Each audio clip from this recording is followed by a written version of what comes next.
Global FM, your number one source for R&B in the Bahamas. Yeah. Global 99.5 FM reminds our listeners that the views and opinions expressed on this show are those of the host.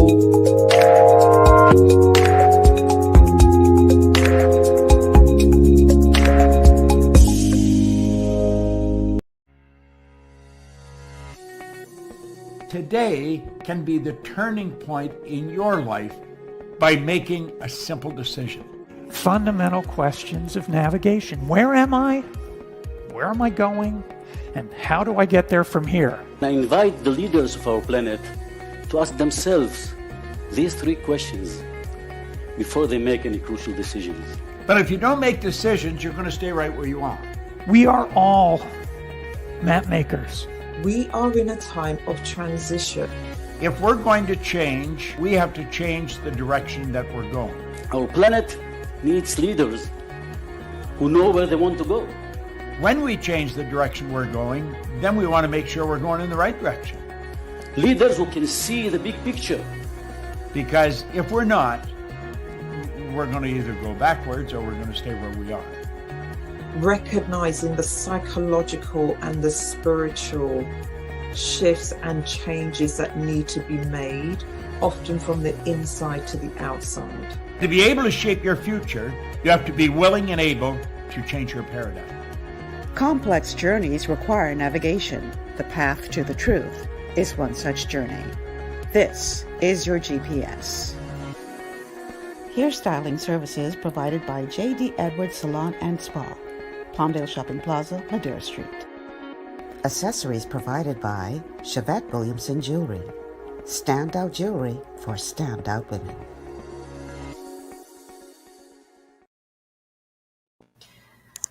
Good afternoon, everyone, and welcome to GPS, Global Paradigm Shift on Global 99.5 FM.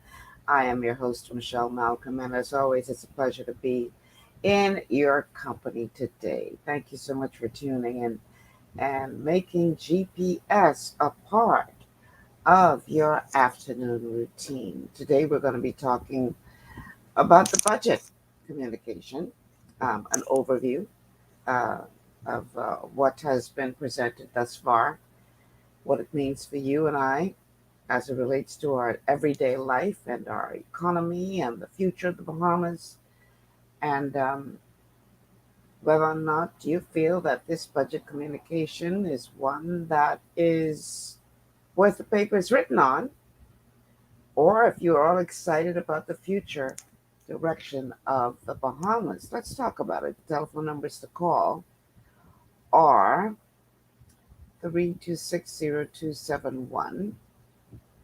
Just trying to pull up my graphic here. There it is. 3260271, 3260272, 3260272. The WhatsApp line for text messages and calls is 8010271. 8010271. We are streaming live on Facebook on the official Michelle Malcolm and Global 99.5 FM pages. You can also check us out on YouTube on our official channels. And you can download the Global 99.5 FM app. Check us out there. Or if you are a Cable Bahamas subscriber, you can catch us on channel 974. Okay, that's how you get in. Obviously, we are broadcasting on radio as well. Here in New Providence, it's 99.5 FM on your dial, Global Radio. And of course, a huge welcome to our audience listening in by radio all the way from Grand Bahama. Welcome to the show. So today's show is sort of going to be all over the place in terms of a direction, because we're going to be looking at various aspects of the budget communication. So that means we will hear from the Prime Minister. We will hear from other ministers as well about various aspects of the budget debate and what it actually means for us. And I am going to add to the stream now our guest for today, in the person of C. Alan Johnson, who's going to help us to break this down and dissect the budget for whatever it's worth. C. Alan, welcome back to GPS. Thank you once again, Michelle, and good afternoon to the wider Bahamas. How you doing? I'm doing great. You know, we still sitting on pins and needles, waiting for a vision for Grand Bahama from anyone. Somebody, please. I take it to that means that you're pretty much not impressed by what you've heard presented in the budget for Grand Bahama. No, actually, no. And just for a pretext, to rebuild Grand Bahama requires more than the budget has designated for the entire Bahamas. Wow. Okay. Well, let's dive into it. As I would have started to say, that this show is sort of going to be all over the place because we're just not looking at one aspect of the budget communication, but the budget communication, in terms of what the Prime Minister had to say, what other ministers of government had to say, what the opposition had to say as to whether or not they are at all pleased or impressed with this budget communication. Now, I know that the hot story today, well, there are many hot stories. The big hot story today is obviously a continuation of the discussion with regard to the immigration and Minister of Immigration and, Mainland today specifically, okay? Yeah. So Yeah, unless we're gonna raise the price, we'll be selling citizenship for the balanced budget. You need to stop being so trapsy, So, at $1 million each, we only need 1,000 of them or a couple of hundred, to hit that cover that deficit, or 1,000 of them will give us $1 billion right there, bam. Well, and we can have a move. Hey, and we can have a move to Grand Bahama. Those 1,000 people who can afford to pay $1 million for citizenship, they can move to Grand Bahama. We got room. Your price too high, man. Other people price ain't as high as yours. Yeah, but they won't get what they get on Grand Bahama. See, what those other places is, they get golden passports. On Grand Bahama, you can have a passport in the top 10 or 20. You have a geolocation infrastructure. You can't match our passport. Those people are selling. They're like mom and pop stores on the corner. Like they say, they like the dollar breakfast they sell for $5, and we the real restaurant. See, Alan, you're just so wrong. You are so wrong. But anyway, love you still. Yeah. Okay, so I want to begin with an overview. And I'm going to play a clip from the Prime Minister as he was wrapping up the debate and some of, I guess, what he considered to be the highlights of this budget communication. And then let's break it down and see what we all think and whether or not this is giving us any kind of comfort. Obviously, I'm coming from home again today, so let me apologize at the outset. If you hear any background noise that you wouldn't normally hear when I'm in the studio, that's why. Okay, so let's begin with the PM highlights from his wrapping up of the debate. Here's what he had to say. Are investing in learning recovery and in our students and our teachers. We are investing in our artists and our athletes. And we are investing in Bahamian entrepreneurs because investing in our people and giving Bahamians the skills and resources to thrive in a 21st century economy is at the heart of economic security. We are investing in our defense force with new vessels, new recruits, new training opportunities, and strengthened partnerships. Because, Madam Speaker, national security requires border security. We are investing in a new National Youth Guard, providing young Bahamians not just training for future careers, but the opportunity to fortify our nation's emergency response efforts. As hurricanes grow more intense, strengthening our national capacity to protect our people and respond in a crisis is a key element of our national security. We are investing in anti-crime and anti-violence initiatives, saturation patrols, and anti-gang resources in schools. We are investing in urban renewal, the Second Chance program, and in street lighting. See, Alan, that all sounds really, really, really, really good. So why are you not more excited over this budget? It's an expression says, a promise is a comfort to a fool. That promise has to meet two requirements. It says that they're calling you a fool if the person making the promise possesses neither the ability nor the intent. I put to you that the Prime Minister does possess the intent. The capability he's lacking based on the fiscal constraints that we find our economy in. You could dress up what your intent is. I intend to pay my 100% of my light bill at the end of this month. Chances are I'll just pay the past due amount. I intend to pay my cable bill, all of it. But my finances just don't allow me to do that. And so Woody says, for instance, the 21st century environment that the government described, it's not this government, it's governments going back to 1968 when Sir Lyndon Pinlin first launched the digital technology department in the government. And we are still yet to be able to manage to issue PDF documents after spending billions of dollars on technology. And so the question is that when you start talking about the 21st century Bahamas, do we have the legislation, policies, processes, programs, and procedures? And I say to you that as of today, they don't exist. They could come into existence, because they have time starting on when they get back in July to begin to bring legislation to bring them in. I did not see those legislation that accompanied the budget. You had a number of legislation come.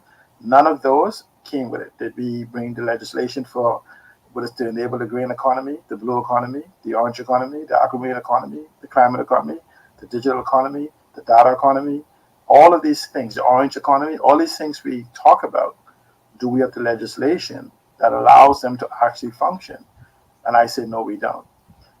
We may have laws that seemingly talk to them, but they don't. We have data laws that mentions data, but in the context of what data is, it does not address the management of and protection of data.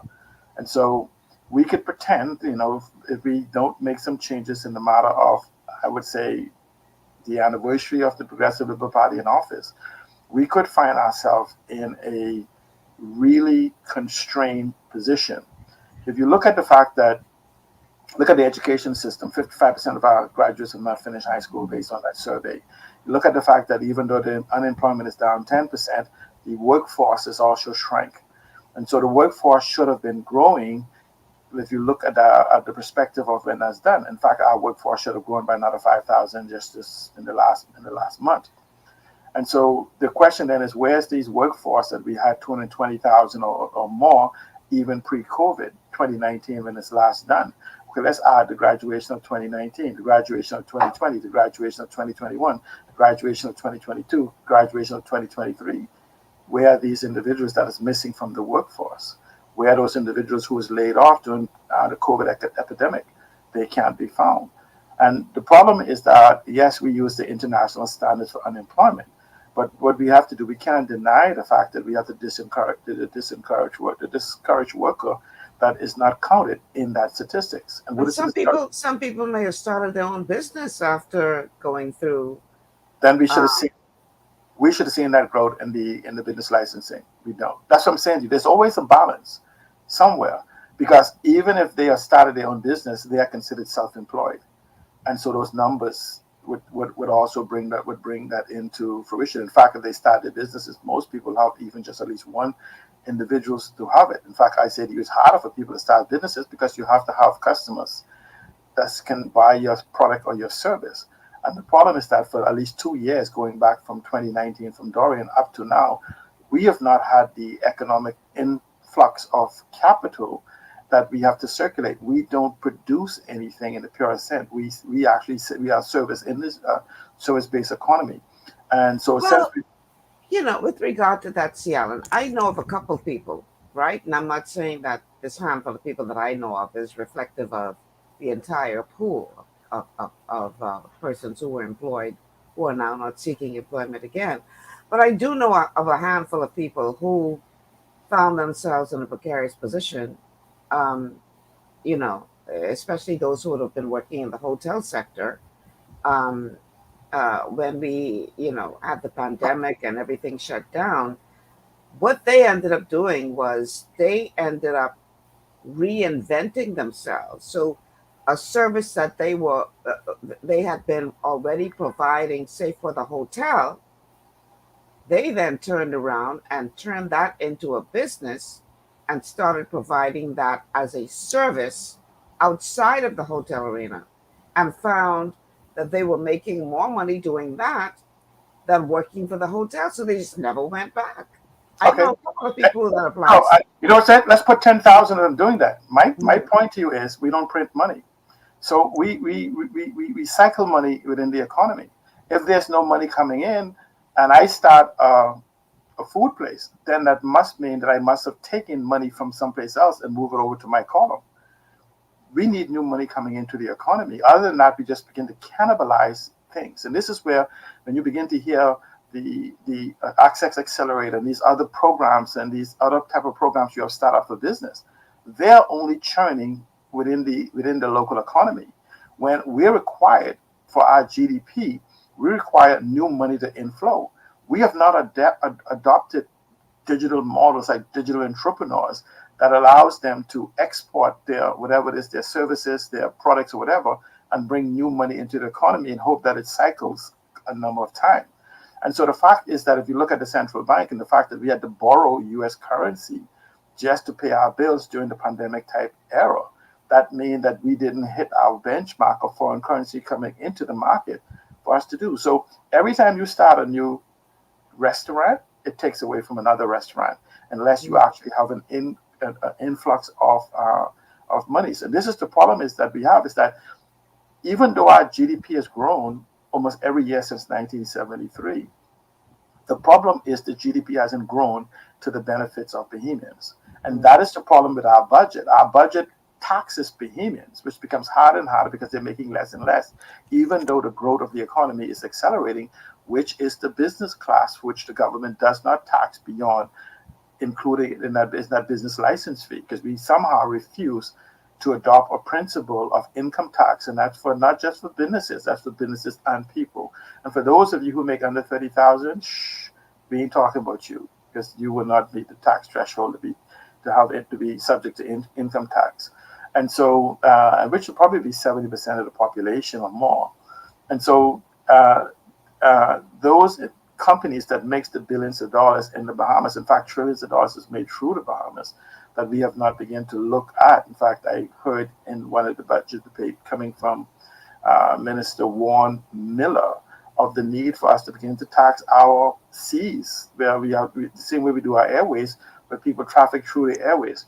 If 80% or more, maybe it's not just 90% of global commerce is by ship, that would mean that the billions of dollars of commerce that happens in the U.S. and other places in South America that transverse our borders won't even notice the taxation process. But somehow we keep ignoring that. Individuals like myself have been advocating that for almost 2 decades now. And so we now, when you look at the budget, the question is it a growth budget? No, it's a tax and spend budget if you look at it in the purest sense. And so even though they say new taxes, you got new service fees and increase, those are taxes no matter how you think about it. If I was paying $20 for a license and you now charge me a fee of $25, you say that's not a new tax. It is. It may not be a direct tax. It's an indirect tax. And at the same time, I don't have the resources. If you look at the impact that BPL is devastating, in fact, the greatest enemy of the Bahamas has been BPL. And because BPL, you have to understand the multiplying effect of its impact on businesses. And secondly, the cost of energy in the Bahamas is passed on 100% to consumers. I know of no business. I challenge out of the 40, 50,000 businesses in the Bahamas to bring me one business person today, even lawyers, doctors, whatever, that actually pays an electricity bill. They do not pay electricity bill. They do not pay phone bills. Those are pass-throughs. When you go to the food store, Mr. Roberts pays no electricity bills. Those are incorporated within the products, okay? So let's not pretend that, because Mr. Roberts has a $5 million light bill, that has nothing to do with you. Really, go buy something in the store and see if he's eating that charge. And it's the same thing in everything we do. So we're paying the high electricity bills ourselves. And at the same time, we're paying it in our goods and services. And so it has an impact giving less money because it goes into the corporate type environment. So when you look at BTC, ripping this type of money out of the economy, the money does not have a time to multiply. Because if that individual is now that I have people getting $600,000 light bill, where that $1,000 would normally be spent within the economy and then spent to someone else and spent to someone else, that's a multiplier effect. That is not happening. And so the impact of what the government has failed to do concerning the hedging, that the big debate concerning Alfred says and Michael Pintard had concerning his misleading Parliament 8 times, is a very, very important factor that we must consider. And the fact that you're going to be paying hundreds of millions of dollars in energy charges is directly impact every single person in the Bahamas, including the homeless person, because they use the street lights. And so it doesn't miss anyone. And so these things are what we call diminishing return of our economy.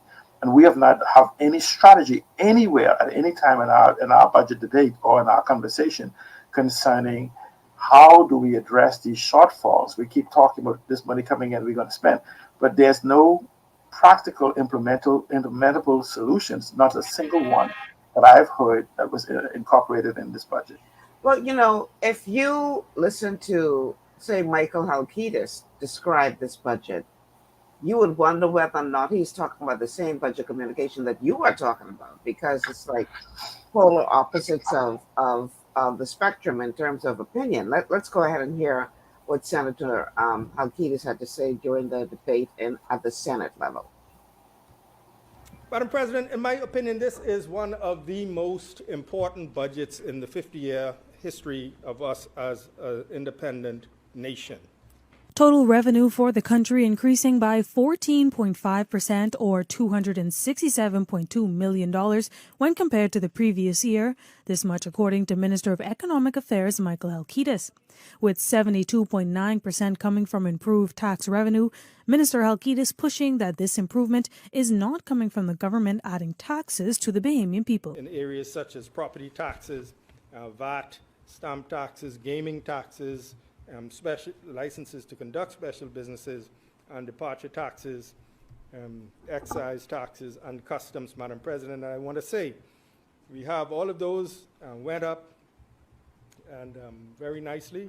And I want to say, all of this happened in an environment not of increasing taxes to get more taxes, but it is the result of the improvement in the economy, the growth of the economy, and the improvement in the labor market, where you have more people going to work, more people earning money, more people being able to spend money in the economy. And with multiple concerns being raised by the official opposition about government expenditure, Halkitis reveals there will only be a 0.4 increase in government spending. $12 million the expenditure is being increased by. $12 million. 0.04%. All right? Yeah, 0.4%. Less than half of 1%. It's a nominal reduction. Exactly. Less than half of 1% spending increase. That's less than, as my my colleague, the AG has said, that's less than inflation. So in effect, that's a reduction in spending. And as for the public sector, police officers, defense force officers, prison officers, social workers, and many more will be receiving a boost to their income starting July 1st, 2023. Funding has also been designated in the Ministry of Finance, Madam President, to undertake a thorough evaluation of salaries for all public sector staff, except MPs, This undertaking is anticipated to serve as an impartial benchmark for future discussions regarding compensation in the public sector. And what this is, Madam President, is, the public sector is, the government competes with the private sector in terms of attracting qualified employees, qualified individuals to work. And so what we want to do is to do a study to see what the comparisons are in the private sector. All right, C. Allen. So, what are your thoughts? Gold medal.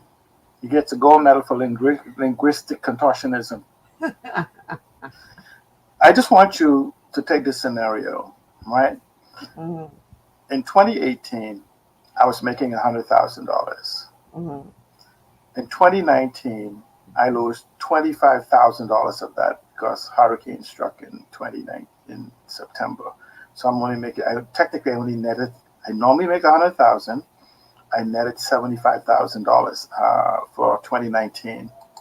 2020 COVID hit, and I flatlined almost maybe $10,000. Let's put it at I make $20,000. So my income has dropped from $100,000 to $20,000, and let's keep it at the same $25,000 in 2021 because I opened up a little in the third quarter. Mm-hmm. So now I come to 2022, and I make $50,000, and I said my income has increased 100% from the previous year. So I'm making $50,000, and so now I come back the next year and say my income is up 20%, which then brings me at $60,000, and I can brag that I have a 20% increase in my income from the previous year, but I'm nowhere near the $100,000 I was making in 2018. Mm-hmm. And that's the problem with these budget debates. That what he's saying is true, but it doesn't give the true picture in comparison as to where we are from a financial standpoint. We have not reached pre-2019 figures in any stretch of the imagination. If we did, they would be screaming, we have reached 100% of pre-2019 figures, which is the benchmark for where we technically left off with the impact of Dorian and COVID. And so the fact is that no one challenges them because they are also part of the problem. Because when you made the practice of doing the same thing, it's very hard for the opposition now to come back and basically say the same rule they use is no longer valid. And so the problem is that we don't have sufficient people in the public domain that actually dissects the budget. And so when you're now talking about an increase in salaries to the public service, and in fact we've had an increase in the public service, the question is, where does government get its money from? Government doesn't generate any money. In fact, most of government SEOs are SOEs, state-owned enterprises, are money-losing entities. In fact, when you look at, and I don't want people to believe that state-owned enterprises are necessarily has to make money. There's no reason why we should be upset that Bahamas Air loses money if its action grows the economy. If Bahamas Air loses $50 million, but the economy grows by hundreds of millions of dollars, that the government could tax and get that $50 million or more, then it doesn't matter. It's like how the stores do. The stores have a concept called loss leaders, where they say we have eggs in the store on sale right now for $1.99. They know that when you come into the store, based on their analytics, there are certain products that is bought in conjunction with the egg. So they will at minimum break even if this amount occurs, if this other action occurs. So you can't say, oh, the store lost millions of dollars on eggs, but the store made 1.5 million on bacon. So it lost $1 million on eggs, but it made an extra $1.5 million on baking. So the net gain to the store it's $500,000. And that's how the economy works. And so the problem is that BPL is a 100%, 1,000% negative drain on the economy. And the same thing with the water companies. And so these companies have no economic production value to the economy. And generally speaking, that's because it's run by family, friends, lovers, foreigners, and whatever else, because there's no intellectual capital that's expended into this. These are appointments and anointments of individuals that happen to support me. And every 5 years, we keep resetting the clock, or the development clock. And so when the government now talk, and Al-Qaeda's talk about this growth budget and development, the question that becomes is, if the economy hasn't snapped back, then that means if you have a growth in the economy and the income of individuals have not grown, just simply means that government has no production value. The government is taking that more money it needs from lesser people. That's how, no matter how you mount it. And you could say, I didn't tax you directly. Say, see, I didn't reach into your right pocket. Yeah, but I felt you reaching in my back pocket. So it is what it is. Government makes no money. We have no revenue. We have yet to exploit our resources. So in the truest sense, government taxes us for everything. So it is impossible for government to say no new taxes if they have an increase in revenue. Okay, where does that come from? Government gets 100% of its revenue today from taxation. What they mean is, when they say no new taxes, they mean under the definition of the word tax.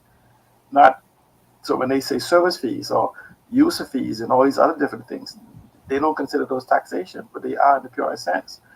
The problem with the budget is that I ask anyone to listen to the days and days of conversation and ask me where's the growth strategies, where they talk about these different things. They talk about, oh, we're going to borrow $30 million from this to do some orange economy things, we can borrow some money.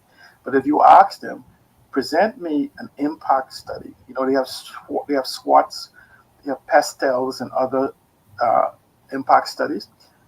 Present me the information on how these loans will have the anticipated impact on the economy by virtue of their distribution. And it's the same thing when you have Access Accelerator that we give $50 million a year to for disbursement. Can you show where the economic impact from everything you have done, from the growth and the impact, and these things can be done? The data is there. We may not want to confront it. And these are things that the new statistics department we have should make available to the public. And they give us these reports. And the biggest, I almost use obscenity. No, please don't. What I'm saying, what they give us is this crap where they call these reports. Reports are not data. Reports is an opinion that you squeeze or massage from the data by the questions you ask. In the same way that you could have given me the same unemployment report, and then I could tell you how many people were unemployed. Not the percentage of unemployment based on international standards. I would say, look, we have 250,000 people in the country. I went over to National Insurance. National Insurance told me only 120,000 is employed and another 60,000 is in the informal economy. So technically, we have 180,000 people employed and 70,000 people are unemployed. Well, they did have a big row over that in the House of Assembly. Yeah, but they were still only talking about the statistic part. Neither side was still looking for the full truth. Because understand, if they set a standard, they would have to live by that standard when they come back in. So listen, we have to take a break. On the other side of the break, I want to look at what the opposition leader has to say with regard to the budget. And obviously, throughout the course of the show, we're going to look at specific areas as presented by the various ministers. So we've got quite a lot ahead. Stay with us. This is GPS. We'll be back after these words from our sponsors.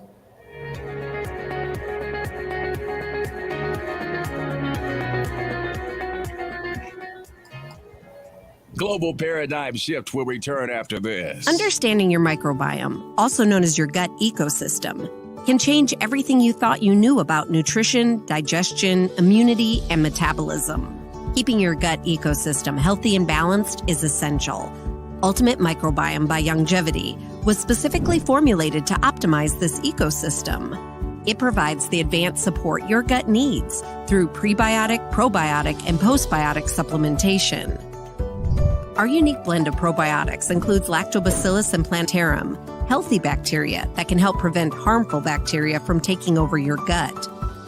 Increasing your gut's population of beneficial bacteria creates a more balanced gut microbiome, which has been shown to aid in weight loss, skin health, sleep, mood, and may even help with seasonal allergies.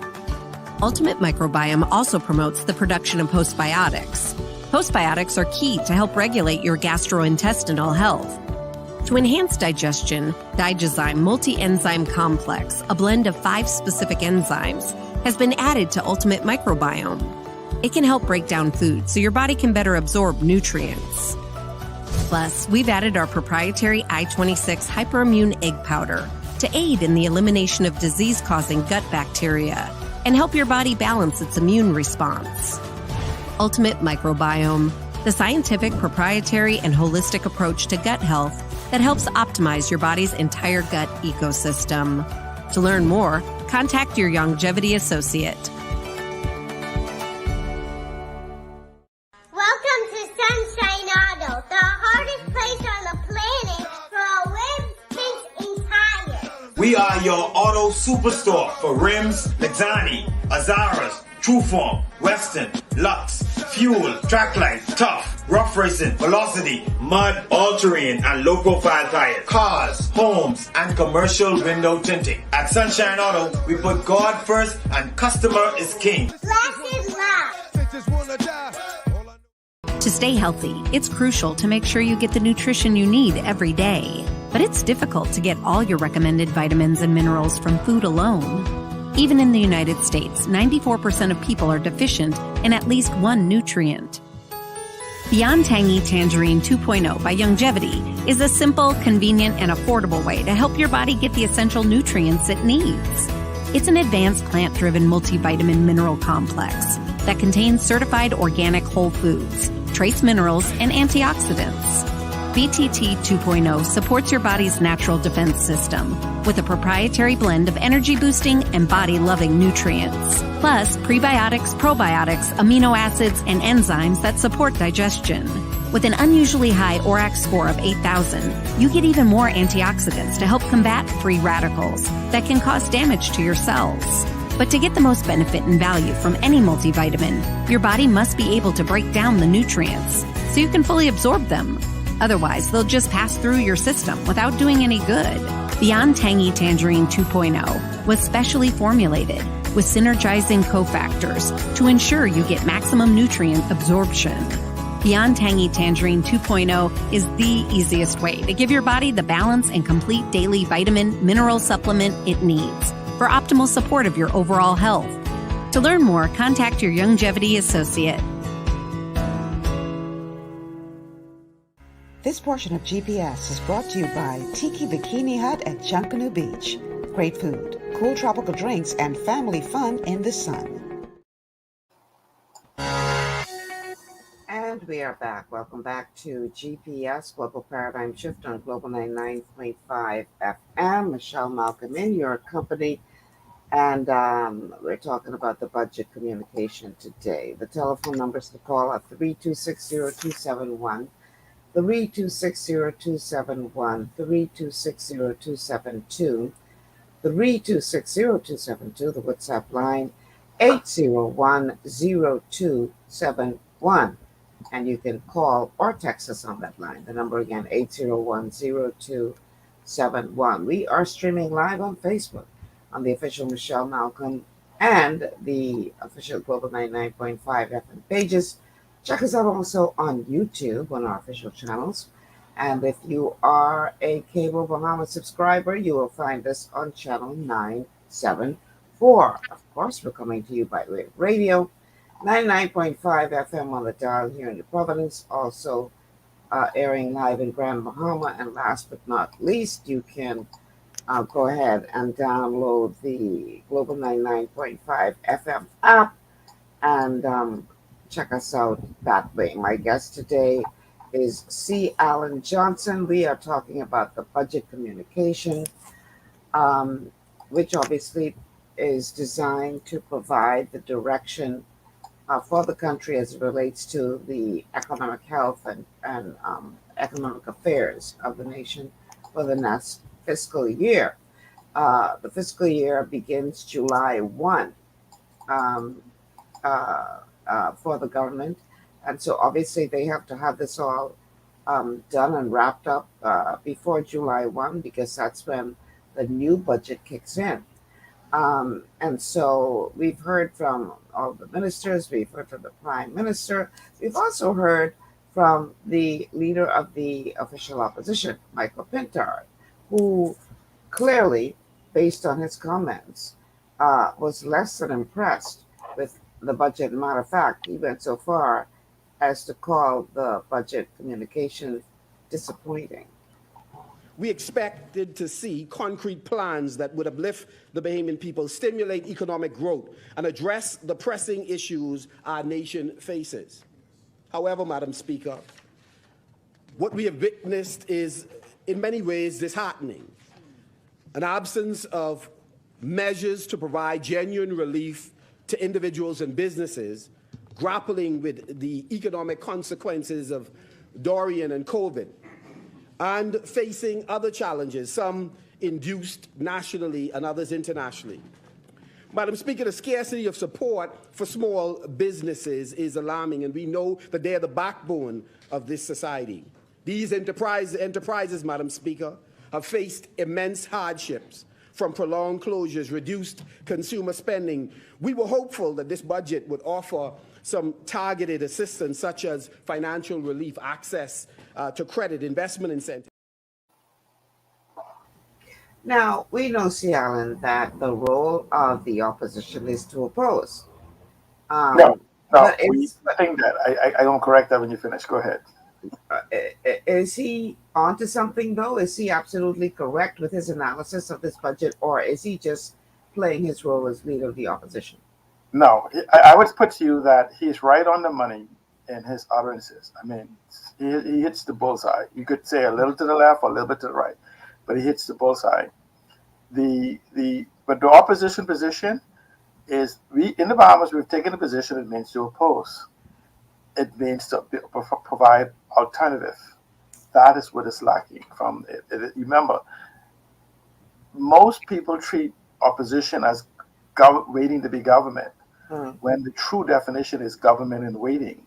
So the government in waiting then puts forth counter policy suggestions that the government can take to actually bring about diesel growth and whatever else. They have the analysis of the tool, and they have the benefits of being the previous government to know the directory that of the country is going.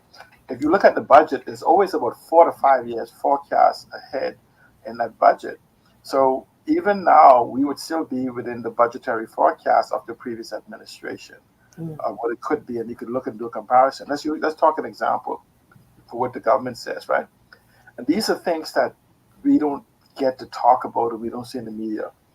The government forecast its revenue in last year's budget, saying they anticipated they had a $2.8 million budget recurrent revenue, I think it's called. I'm looking over here, right? And yeah, recurrent revenue, and their recurrent expenditures at that same time was 2.9. They didn't hit those marks. So now let's look at this year. So what happens is their expenditures went from 2.95 billion to almost $3.085 billion. That's what $133 billion. They went up in their expenditures. Even though the economy has not returned in growth, they forecast bringing in almost $1.5 billion more than they took in last year. Now remember, they forecast, this is their forecast, not considering even the shortfalls that they did. The government made an argument that they only had to borrow $45 million. That could be a disingenuous argument in itself. And this is where these financial pitfalls have been hidden from us. The mere fact that I have not billed you yet, right? I haven't sent you a bill yet from the underlying company. I haven't sent you a bill yet. And so, but you've incurred the bill, but I just haven't billed you yet. And so you now say, oh, I have enough money that I'm only short $50 this month. When in reality is that you may be short $350 because you haven't received the new bill yet. You're talking about the current bills in the front of you. And so that's where, these manufactured things come from.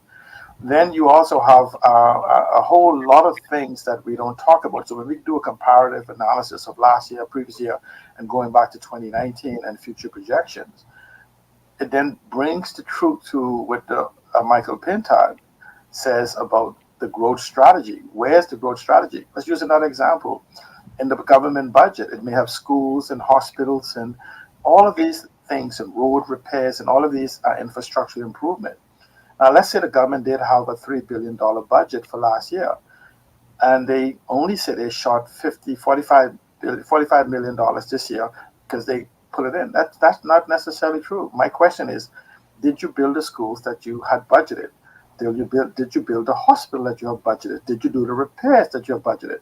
So if you didn't do those things, yes, your shortfall is what you may say it be, but now you have a deteriorated infrastructure that is necessary to generate the revenue that is needed for this year because you didn't even do it last year. So you have worse roads, you have worse systems, you have worse everything. For instance, government subsidized BPL for that number of time. And so now the effect BPL for bad decisions made is going to have on the economy in this thing. It's a cascading effect. And somehow we seem to try to look at the best. It's like it's almost like we say is, well, it's a good thing he was shot sitting down because he might have hit the ground harder. And I question, why did he have to get shot? That's the question. Be like, not like we look at the goodness in it. Boy, had he got shot standing up, he probably would have fell and hit his head. So when he got shot sitting down, he only was able to lean over. And the question is, the bullet, the shot. The question is, why was he shot? And we have this God will provide type environment. I call it, where in the Bahamas we've adopted a thinking where we may be the only nation that I know of that actually anticipate winning the lottery without ever buying a ticket. Is God will provide. Because we have these things and we become politicized in our arguments, and we are arguing that who put the bigger hole in the boat that we're all in. In Parliament, we had debates. In this Parliament, I was very, very disappointed. And you can actually use observation. I guarantee you, 2/3 of this budget debate was spent looking back. Y'all did this. Y'all did. I mean, these guys then went all the way back. I don't know if they've been back to the Burma Wood riot. I was losing fire. I mean, these guys, it was more about history than it was about the future. Y'all did this, and y'all opposed national insurance, and y'all opposed independence, and I was like, what the hell? We're 50 years into independence. We are independent. What does who opposed this has to do with our growth and development going forward? Most of the people who supposedly oppose independence is dead, or soon will go to their resting place. But we have a population that, how many of those population was alive in 1973 that we should be catering to and building the Bahamas for in the future? And this budget was lacking vision. It had a lot of talking points, and I'm saying the strengths of the talking points, tremendous opportunities in the talking points that we had. We literally speaking Warren Miller, and believe it or not, a lot of people may not realize it.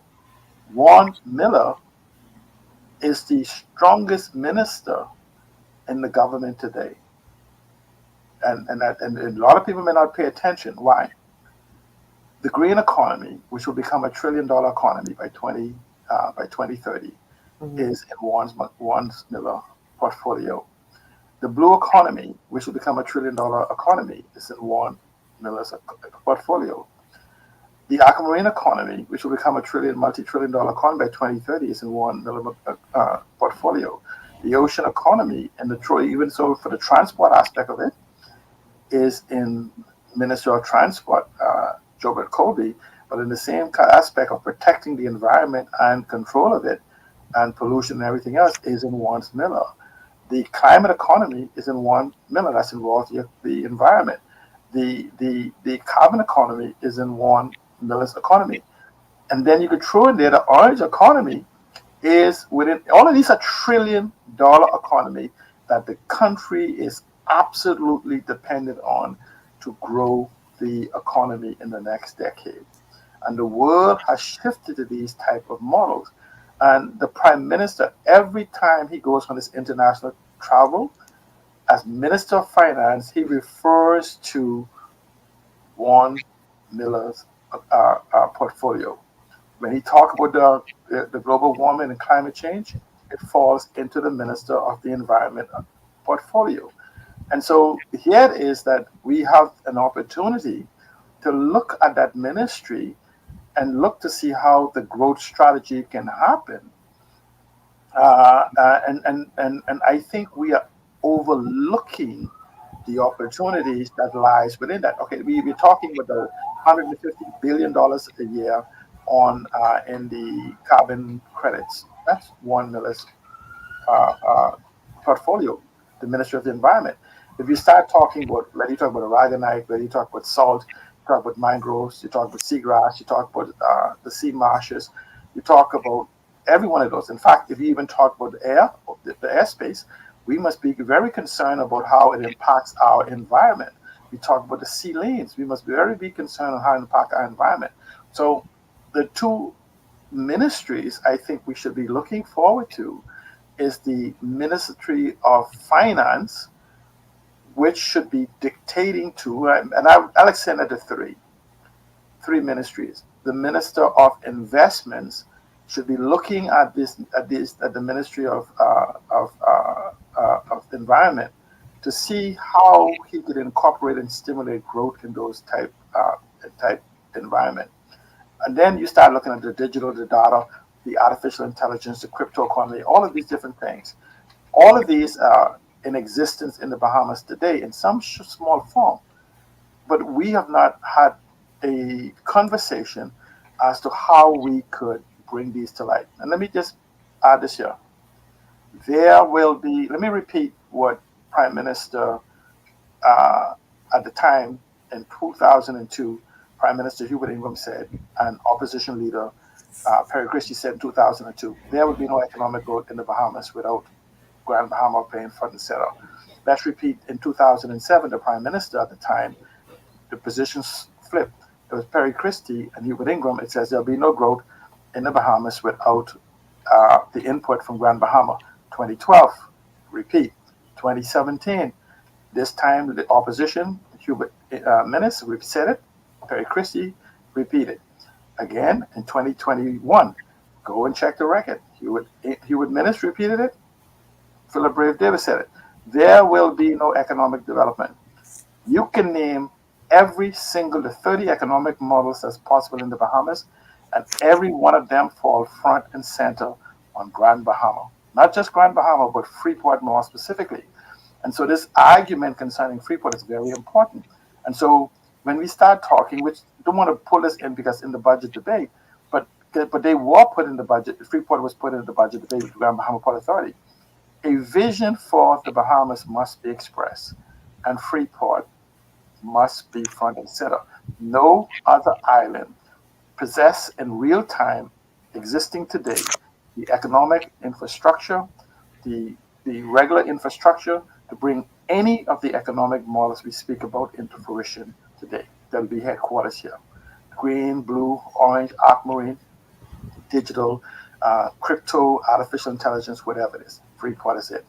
And so when you don't hear this coming from the Grand Bahama Port Authority, you must have to become very concerned because from the Grand Bahama Port Authority, they are custodians of this economy. And just me make this one more point. But when you must also hear it from the national government because the Grand Bahama economy or Freeport economy is subject to the national strategy. And so we have not heard from either of them as to what is happening. But the Grand Bahama Port Authority can't use an excuse that they're waiting on government because the Grand Bahama Port Authority can put forth their vision and force government to respond to it because the people will want to have a buy-in. I want to go back to the point that you made with regard to the strength of Von Miller's portfolio. Do you get the impression that in many ways Minister Miller is pretty much just I'm trying to be very careful how I say this, but it has just been placed He's in sitting that in the car. position. In the car, you would say we have an autonomous vehicle, and he's sitting in the seat. Yeah, because Well, well, I remember an international event that clearly dealt with his portfolio. That they took this whole dray load of people with them, and he was not included in that mix of people who went to deal with a matter that sits within his portfolio. well, And a lot of people were questioning, well, why isn't he there? And there's some people who believe that they're not hearing sufficient from him, even though his portfolio is stacked with all of these very important economies, as you have pointed out.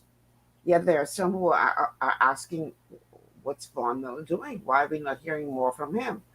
How do you respond to that? well, the prime minister would have to answer that because what happens is Warren Miller uh, portfolio is, like I said, is the most powerful portfolio in existence today. And so it could be very well that if Warren Miller was to take a lead in his portfolio, in his ministry, he could very well overshadow the Minister of Investments as well as the Minister of Finance. And he could become a great tool to augment the Prime Minister. But you have to be able to separate as a leader your position as Minister of Finance and Prime Minister, and don't feel threatened by those within your portfolio. Nobody heard from Warren Miller for the 2 years of this, or whatever, 18 months, 20 months of this government. But I listened with intent, and I would tell anyone, go back and listen to Warren Miller's presentation in the House of Assembly. He broke down not only the economic models that came under his portfolio directly. He didn't touch like the orange economy, which would include like the shipwrecks, because that's part of our heritage, and the need for digitization of these very other economies that he have, which will then bring in the data economy and even artificial intelligence. So you see how his economic model bleed into everything else that we want. What happens though is that he mentioned those very specifically, and then he began to touch on a number of natural resources that a lot of people never heard of. And I don't think they did not. So it then began to show that our natural resources is beyond aragonite and salt and the newfound focus on seagrass. Yeah. Because we begin to recognize the mud that he mentioned, the mangroves, the salt marshes, the sea grasses. I don't remember them all. Because they're not in front of me right now. But it's a lot of things that he touched on. And then he says, I heard the bell ring, bing, whatever.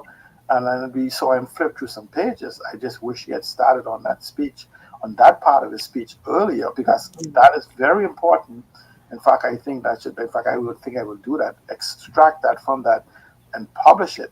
Because again, we're talking about this budget, and the opposition pintard is absolutely correct, because there is no strategies. And I tell people all the time, don't tell me how you felt. Give me the roadmap, give me the blueprint, the tangible, give me the written policy on how I could pick this up, just in case something happened to Parliament, that old building collapse, and take a few of our, God forbid, take a few of our parliamentarians, we could say, don't worry, we have the document with us, we could continue, without them. Those strategies do not exist. Okay, we have to take a break. So let's take this break.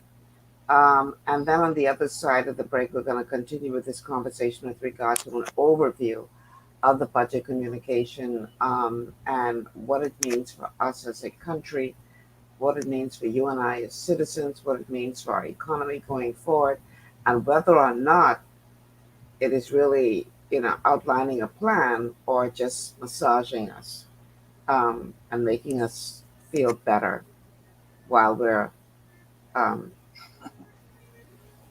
going down this cliff. We'll be back after these words from our sponsors. Stay with us. 16. This is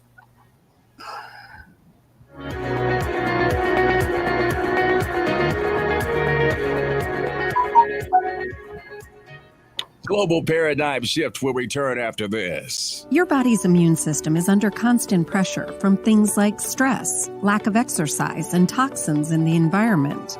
It's crucial to be proactive and support your immune system with the nutrients it needs to function effectively. But it's often hard to get these nutrients from food alone. Introducing fast-acting Zinc Plus Immune Support by Longevity. Unlike zinc-only supplements, Zinc Plus Immune Support builds on the proven power of zinc and adds complementary nutrients to give your immune system extra support. Vitamin D helps balance the effects of zinc, while our proprietary blend of natural fruit and root extracts provides the extra help your immune system needs to work against daily stressors. And we've included Longevity's exclusive plant-derived minerals to give your body the minerals it needs, but can't get from food alone. And because Zinc Plus Immune Support is delivered in a great-tasting, sugar-free, berry-flavored lozenge, it encourages quicker absorption of all these nutrients into your body. Zinc Plus Immune Support. Zinc plus the extra support your body needs to promote a healthy immune system. To learn more, contact your Longevity associate. Welcome to Sunshine Auto, the hardest place on the planet for rims, paints, and tires. We are your auto superstore for rims, Lexani, Azaras, Trueform, Western, Lux, Fuel, Track Life, Tough, Rough Racing, Velocity, Mud, All-Terrain, and low-profile tires, cars, homes, and commercial window tinting. At Sunshine Auto, we put God first and customer is king. Blessed love. It's gotten harder and harder to get your daily requirement of vital nutrients from food alone. Without additional vitamin and nutrient support, your health and well-being can suffer drastically. That's why Z-Radical was specifically formulated. It combines a blend of antioxidant-rich vitamins, minerals, and botanicals with the protective powers of fucoidan to help fill the gaps from lack of nutrients in your foods. The core of Z-Radical is fucoidan, a naturally occurring polysaccharide that helps stimulate immune reaction, protecting you against inflammation and oxidative stress. We harvest this powerful mineral-rich nutrient from brown seaweed, harvested only from the world's most pristine ocean waters to ensure the purest quality. It's then extracted using cold process technology to ensure maximum levels of bioavailability. Then we add essential vitamins that help to protect your cardiovascular and nervous systems and are crucial for optimal immune and neurological function. Z-Radical also includes a proprietary blend of delicious antioxidant-rich fruits and berries. This great-tasting combination helps your body combat free radical imbalances that can contribute to a variety of degenerative conditions like arthritis and heart disease. Z-Radical. Experience the power of fucoidan with antioxidant-rich berries, 8 essential vitamins, and more to provide you with potent health benefits. To learn more, contact your Longevity associate.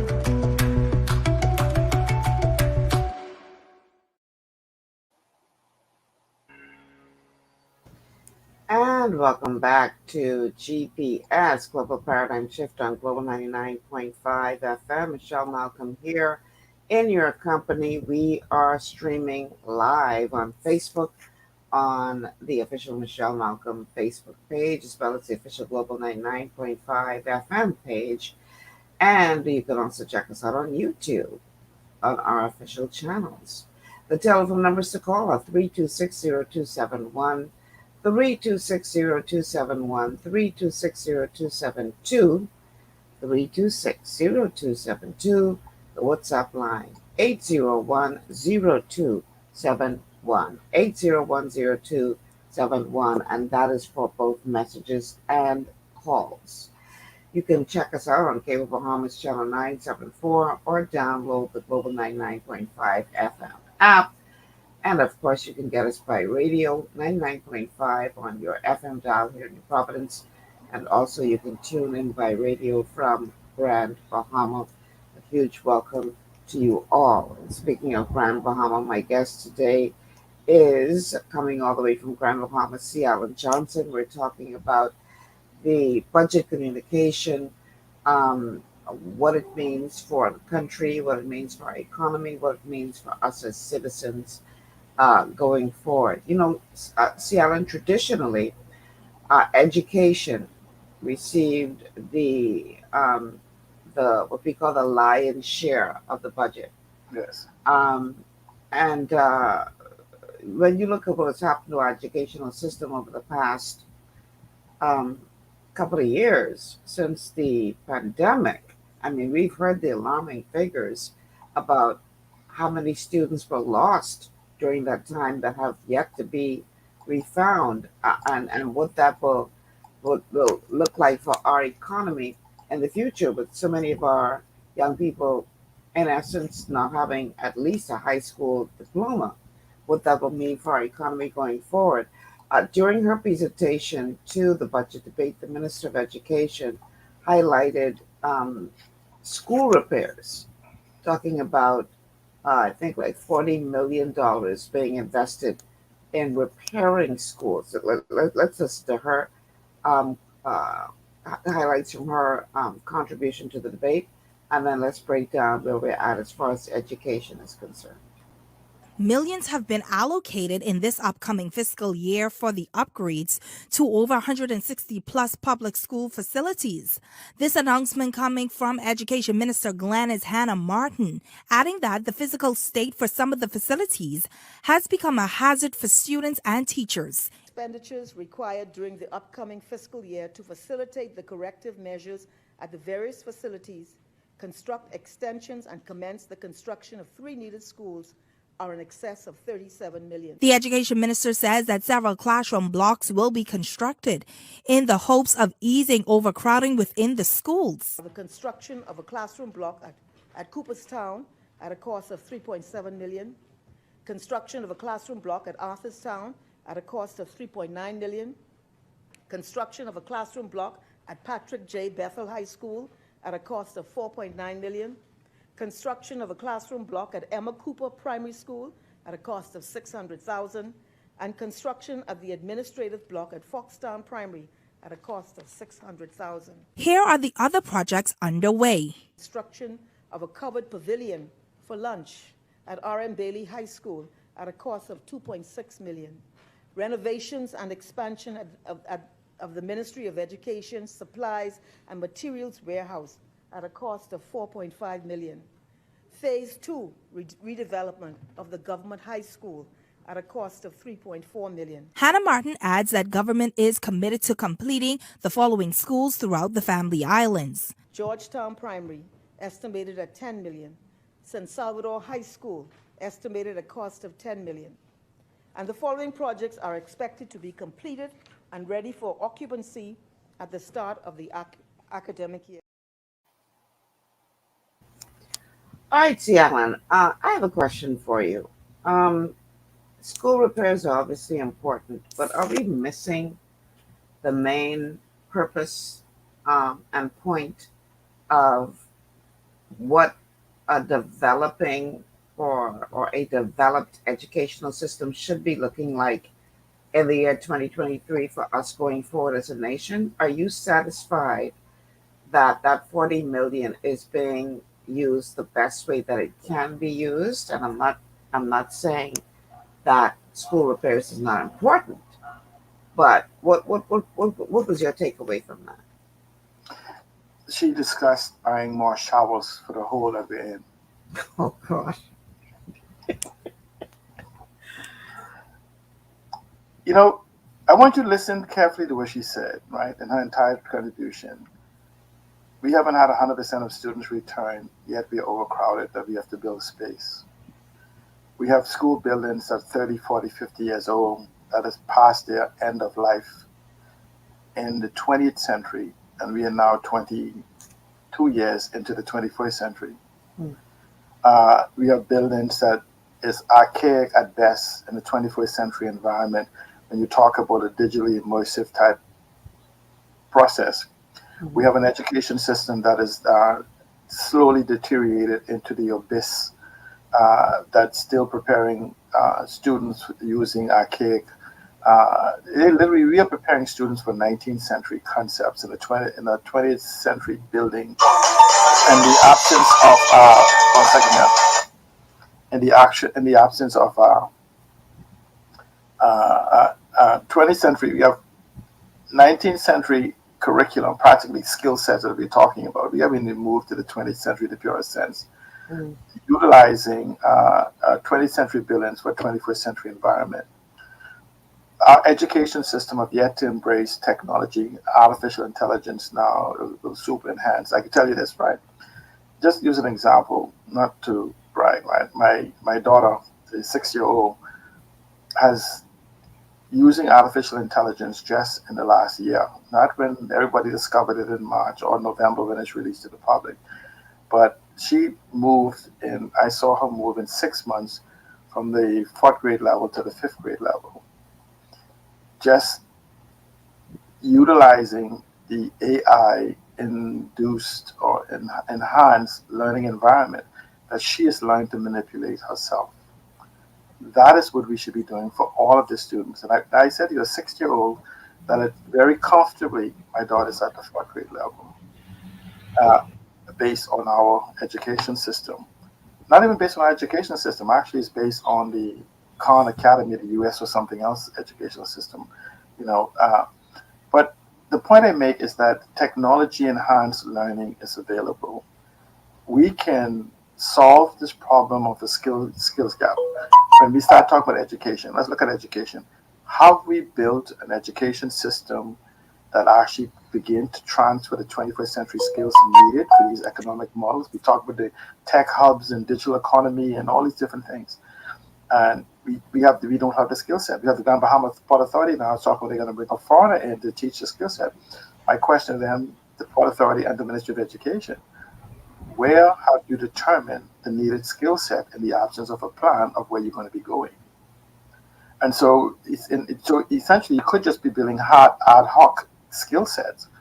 And so, well, speaking of plans, and the Prime Minister did say that they're going to take the National Development Plan that was worked on under, I think it was the Christie administration. They're going to brush that off. They're going to get a team of people to actually look at the implementation of that plan. What are your thoughts on all of that?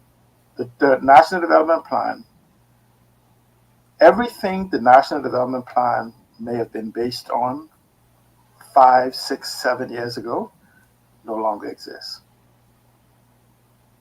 If whatever you said in there, if you trying to say our National Development Plan is obsolete? It is. It actually was a book of ideas based on things of possibilities. Remember that the name was the National Development Plan, but there was no plan in that book. There's no strategy in that book. It was a list of probabilities and possibilities. So you're trying to tell me that the Prime Minister, the administration, is putting together a team of people to implement a plan that is no longer relevant in today's world. That's what you're trying to say. Yes, and I'll invite public debate. I know the plan very intimately because I serve as chairman of the political party that Mr. Greg Morse led. And at the time, we challenged the National Development Plan as being inadequate and didn't address the 21st centuries. And in fact, within 24 hours of us challenging it, the plan was withdrawn from the public domain. And it was brought back again with no significant changes except for some verbiages concerning some deficiencies we spoke about. There was no strategies of implementation. It was a book of ideas based on the global environment at the time you created. You can't build a national development plan on the present. You have to go and stand in the future. This is what the concept is. A vision is an expression of the future in the present. Let me repeat that. A vision is an expression of the future in the present. So your national development plan just can't say, these are some things that we can do. What you have to do is you have to define where we want to be in 5, 10, 20 years. And then we unveil a strategy that sets benchmarks of achievement that is adjusted every single year. In fact, every January 1st, we should have a 5-year plan. Let me repeat, I didn't say every 5 years from now. Every January 1st, we should have a 5-year plan, meaning that we should look at where we are, jump the 5-year plan we have, and create a new 5-year plan as based on what it is. And the concept is, it's a balancing act, like we use this for fundraising. If I have 5 months to raise $5, and this month I raise, I say I need to raise $1 a month. So this month I raise $1. I've hit my goal. Next month I've made 50 cents. I don't keep saying, oh, I'm short 50 cents. What we do is we stop at this now and say, oh, to achieve our goal at the end of 5 years, we should be at $2, we're at $1.50. So now we have to divide the remainder 3 years into that $3.50. So now we must make, what is that? We must now collect $1.18 now to meet our goal in the following year. And this is what a national development plan does. It's a real-time living document that adjusts in real time based on the environment. You know, let's take November. The world did not even know, except for those of us immersed in the artificial intelligence market. The world didn't even know it existed until November, and it woke up to it in March. And next thing you know, 100 million people and every company in the world. I mean, I see janitorial companies that we use AI now for cleaning. I mean, because and that's the type of change that has taken the impact on. There's no model that won't be impacted, no economic model that won't be impacted by artificial intelligence, digitization. We have officially moved into a hyper-connected convergence revolution where the world will never be the same in the next 1, 2, 3 years. So everything that we may have talked about in that national development prospectus, is no longer valid in the context of the reality that we are in today.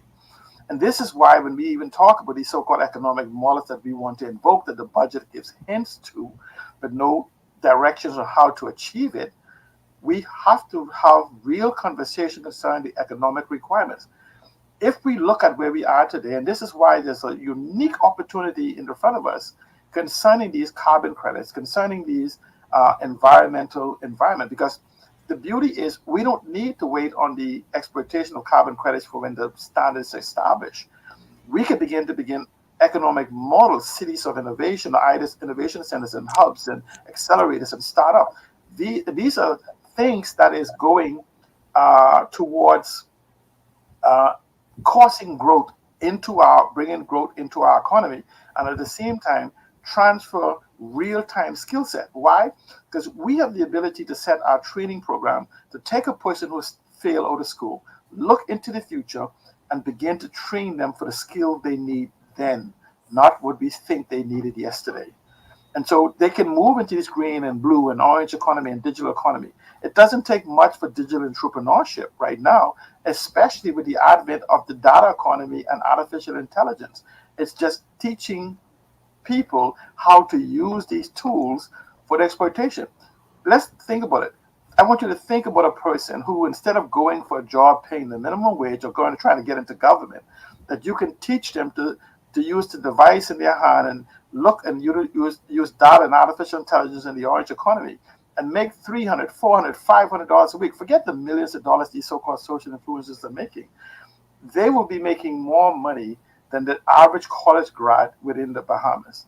And we could create hundreds, if not thousands of these in real time right now.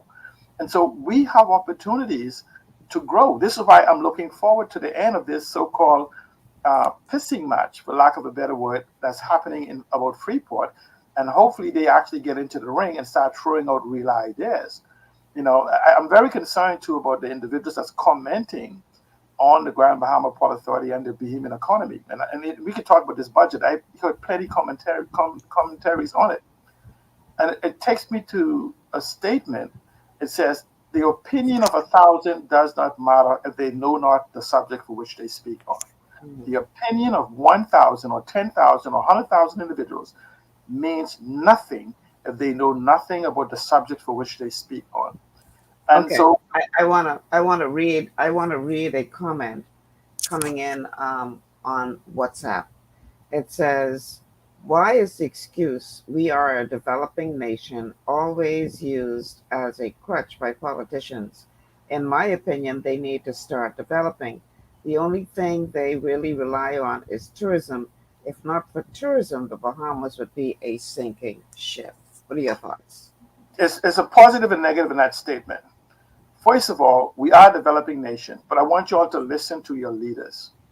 Your leaders have been crying because of the developing nation status that we have. You hear them talk about our GDP and, oh, we don't get grants and free stuff, because they want to go back to a third world status. That's the only way you get those grants and stuff. You have to be designated as a third world. Our leaders for the last decade or maybe 2 decades have been crying that we should be redefined as a third world country. That's disturbing. Do you know what is the one thing that's missing from our developing nation status? And that's a human capital development regime. How you build skill set, how you build preparedness into our people, which brings us back to the education. Education has failed our country for at least the last 30 years. Very easily 30 years. Take us back to in fact, I'll take you right back to 1992 when you began the first digital revolution. The second digital revolution, the second technological revolution started right around the 80s, the early 80s, more so with the internet in 1981. We are now in the third technology revolution. We're now in the second digital revolution, and we are still teaching antiquated skills, antiquated concepts of a 21st century environment that we actually, knowing that we don't produce anything yet, we should have been preparing our workforce to reach out. Now, here's the positive. We have not tapped into the possibilities of what tourism could bring because we have been sitting on our laurels, for lack of a better word, waiting for foreigners to develop what we can develop ourselves. This is why we have these inclusive type things. This is why we have this extractive industry. I want you to know tourism today is an extractive industry. Tourism has done worse than mining in the countries and to our environment. Because what tourism does, it comes in, makes billions of dollars, and take 85% of it out of the country on the instant. The problem is we don't own this economy. We don't own the banking and fintech and other things that allows us to do that right now. We don't own the tourism product. In fact, we are laborers. And I put to you that we are now just emancipated slaves. Before we was in slavery in the Bahamas, we didn't get paid, and master took care of our food and housing and everything. So now they supposedly freed us into the yard, not out into the world, and they make us now pay for our housing and food, feeding and everything. And so nothing has changed. It's almost like you say you have a dog that's chained, and you have a yard. You finally got some fence in the yard. So what you do is you remove the chain, and the dog runs around this big yard now and think it's free. We must wake up. We must now move to utilize the 21st century skills to own the economy. Fintech. We need to look at the DARE bill, not just for the DARE bill for foreigners to come in to exploit this multi-trillion-dollar economy of what we call digital assets, somehow seem to be limited to cryptocurrency, but digital assets is everything digital. And that's part of the data economy. But we have to begin to look at fintech, regulatory tech, supervisory tech, trade fi, insure tech, property tech, all of these type of environment that now allows individuals to actually control.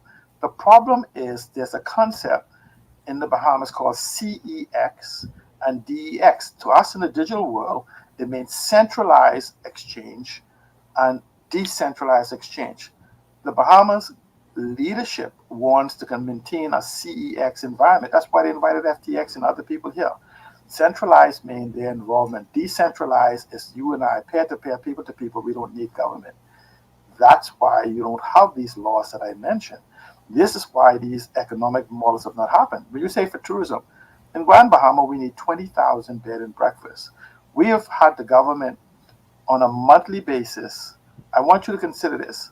Divide the $18 million that the government is going to give to a hotel in Grand Bahama and divide it by $100,000 each for just say you're going to build one bed and breakfast. So the government is going to spend the equivalent of building 170 bed and breakfast that would put heads and beds and everything to keep an abandoned hotel open. I want you to divide the $200 million plus we have spent so far on that hotel, and you would have been able to build 2,000 brand new bed and breakfast here on Grand Bahama when we have spent the equivalent of 2,000 bed and breakfasts keeping an abandoned hotel with 1,234 rooms open with no prospectus of selling it. And I want us to understand this.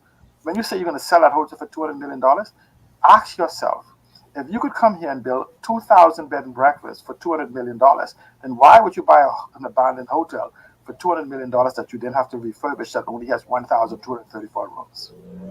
It doesn't make economic sense. But it sounds good from the political standpoint to say, you buy it, I sell it, this, you ain't sell it, you ain't sell it, you sell it.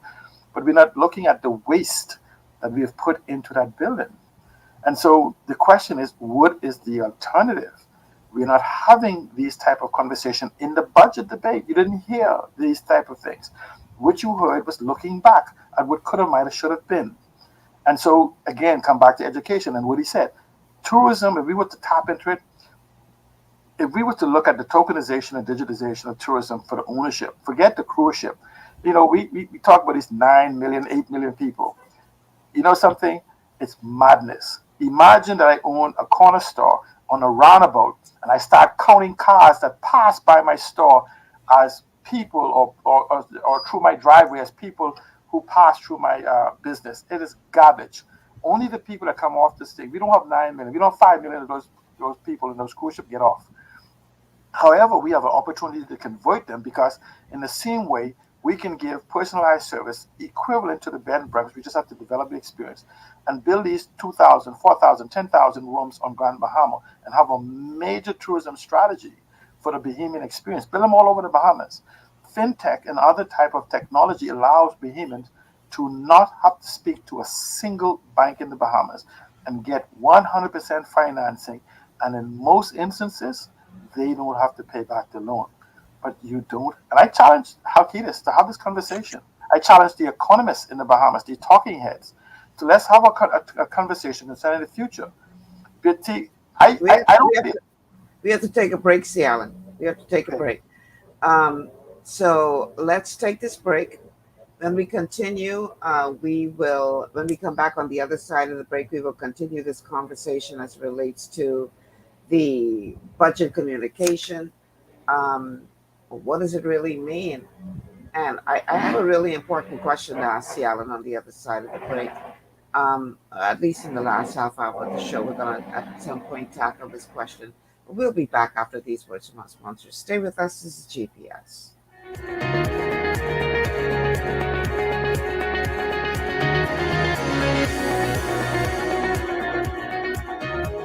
Global paradigm shift will return after this. At Lee Air, safety is our #1 priority. Flying since 1996, we offer scheduled flights into Fresh Creek and Mangrove Key Andros and Great Harbor Key, Berry Island, twice daily, 7 days a week. Affordable charter services are also available to anywhere in the Bahamas and the Caribbean. Lee Air Charter Services. Call 225-3267, 702-7127, or 322-1317 for reservations. Understanding your microbiome, also known as your gut ecosystem, can change everything you thought you knew about nutrition, digestion, immunity, and metabolism. Keeping your gut ecosystem healthy and balanced is essential. Ultimate Microbiome by Longevity was specifically formulated to optimize this ecosystem. It provides the advanced support your gut needs through prebiotic, probiotic, and postbiotic supplementation. Our unique blend of probiotics includes Lactobacillus and Plantarum, healthy bacteria that can help prevent harmful bacteria from taking over your gut. Increasing your gut's population of beneficial bacteria creates a more balanced gut microbiome, which has been shown to aid in weight loss, skin health, sleep, mood, and may even help with seasonal allergies. Ultimate Microbiome also promotes the production of postbiotics. Postbiotics are key to help regulate your gastrointestinal health. To enhance digestion, Digizyme Multi-Enzyme Complex, a blend of 5 specific enzymes, has been added to Ultimate Microbiome. It can help break down food so your body can better absorb nutrients. Plus, we've added our proprietary I-26 hyperimmune egg powder to aid in the elimination of disease-causing gut bacteria and help your body balance its immune response. Ultimate Microbiome, the scientific, proprietary, and holistic approach to gut health that helps optimize your body's entire gut ecosystem. To learn more, contact your Longevity associate.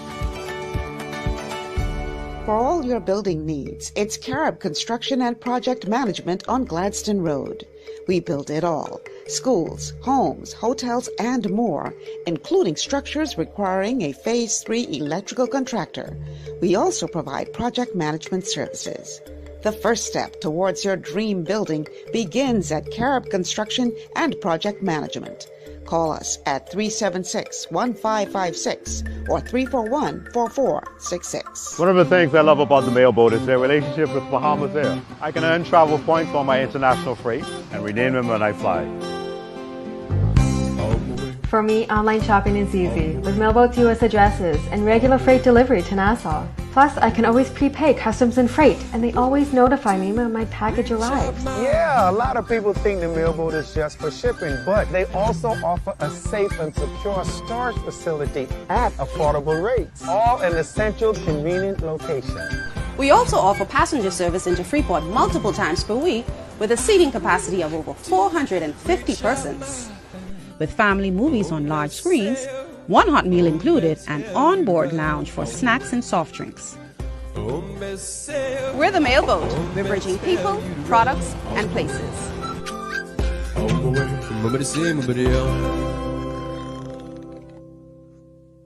Executive Printers is your one-stop shop for all your branding and customization needs. Letterheads, envelopes, business cards, invoices, share and gift certificates, rubber stamps, vouchers, funeral programs, brochures, flyers, banners, and promotional items like mugs, water bottles, mouse pads, and key rings, all with personable service and great quality. No project is too small or too large. For great turnaround and competitive pricing, make an executive decision. Call us at 393-5011.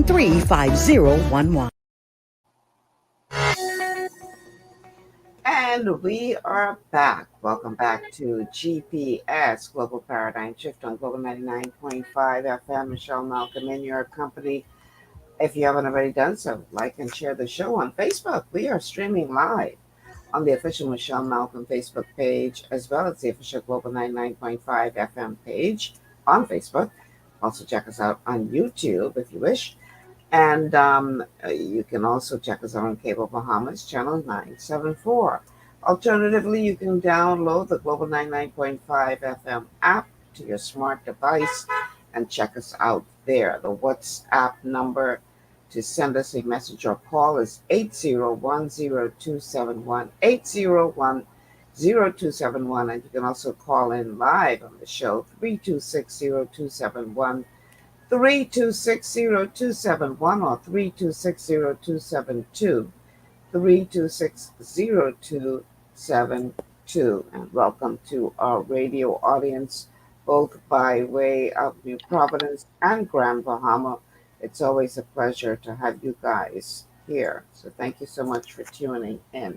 See, Alan, I want to turn my attention to a topic that Bahamians have been crying out for in recent times, and that is the enactment of freedom of information legislation.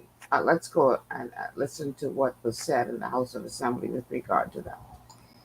The rollout and testing phase of the Freedom of Information system is expected to be ready by November of this year. This coming from State Minister for Legal Affairs Jomo Campbell. Under the mentioned IDB loan, the bidding process to choose a vendor to provide a tracking system has begun, and the award of the bid should be announced shortly after which the system will be built and user tested before implementation. Campbell further explained how funding from the IDB will be central to the rollout of the system. Under the resources of a $30 million loan program sponsored by the IDB, a consultant has been chosen and has developed a national implementation plan for the phased rollout of the Freedom of Information.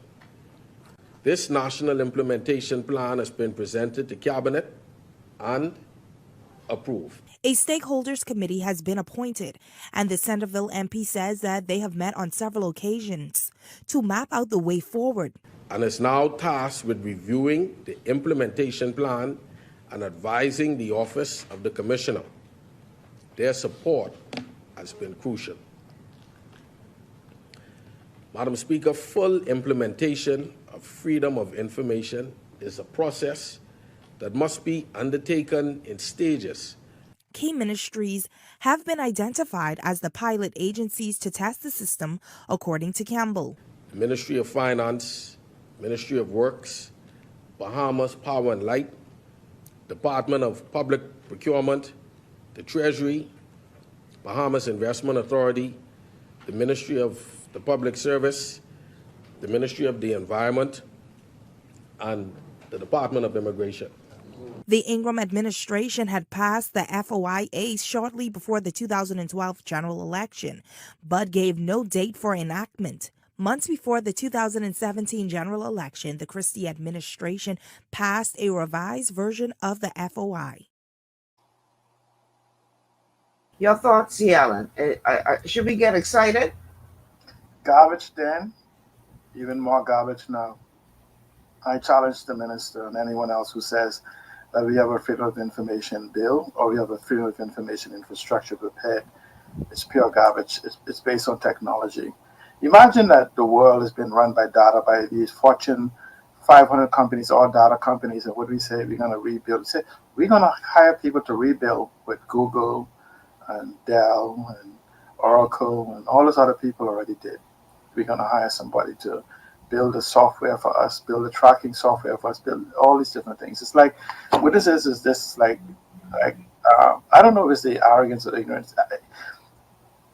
I don't want people to think it's insulting, right? But we live in a culture of political narcissism. Oh, wow. Okay, we do. And you have to understand what is a narcissist. A narcissist is somebody who passes him or herself off as a competent, and they usually come across as a competent person. They have the confidence of the competent without the competence. Okay? So we watch our political claim. They overclaim their contributions, overpromise and underdeliver. That's, I don't know, call any psychologist thing. Okay?